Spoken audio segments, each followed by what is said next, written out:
Is Assassin's Creed Valhalla worth playing in 2022? Before we get into this review, don't forget to like and subscribe to the GGN YouTube channel for more stealth gaming content.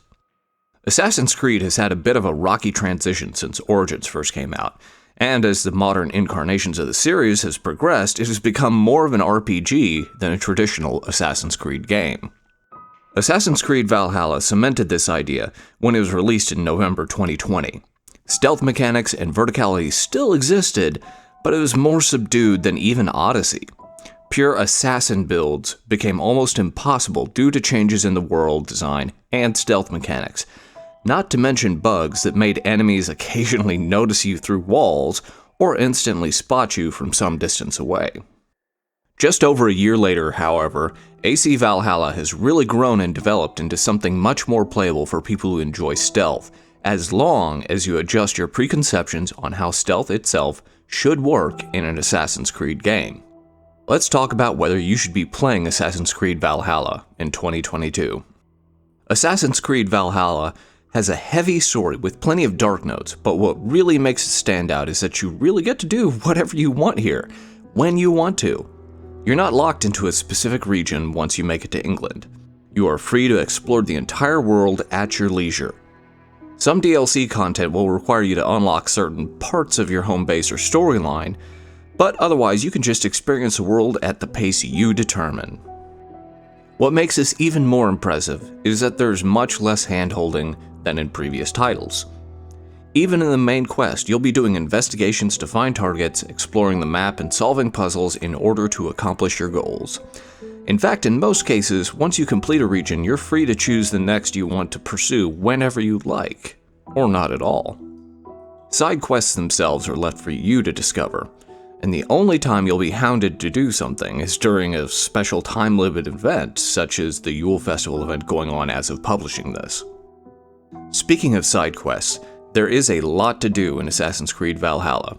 River raids, contracts, new DLCs, numerous quests and areas to explore, and more. You've got a large palette of choices here.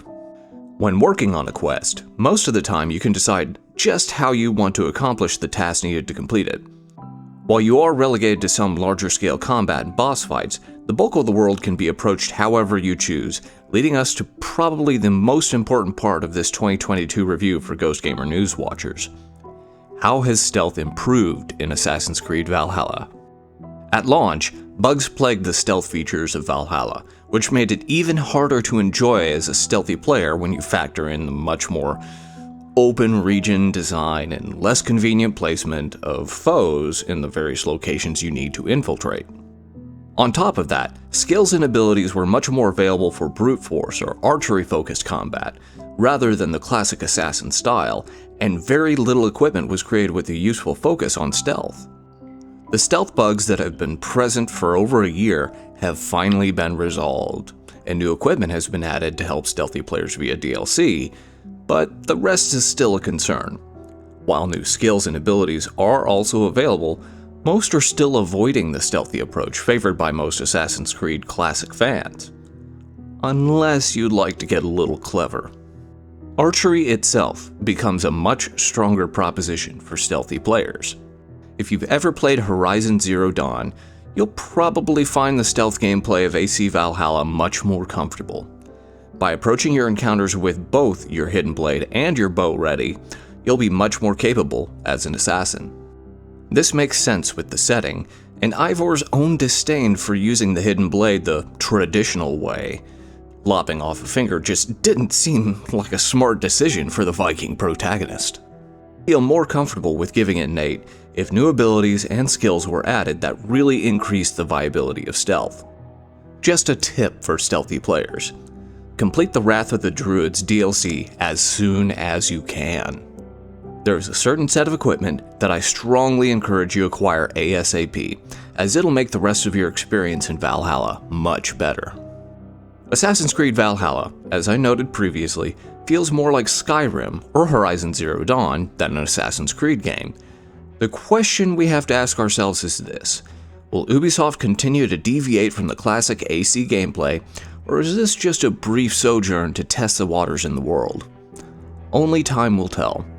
Ubisoft is tight-lipped about future projects in AC. While we still have at least one major DLC left to be released for AC Valhalla as of publication, we may see further content updates in the form of crossovers like we just experienced with AC Odyssey.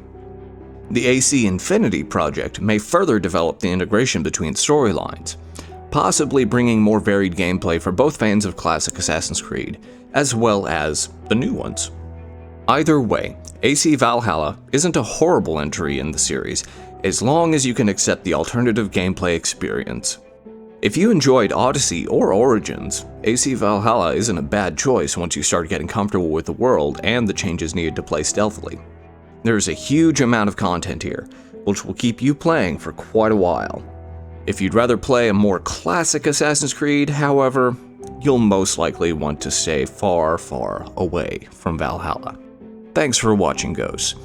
Don't forget to check out ghostgamer.news for more stealth, news, guides, and more.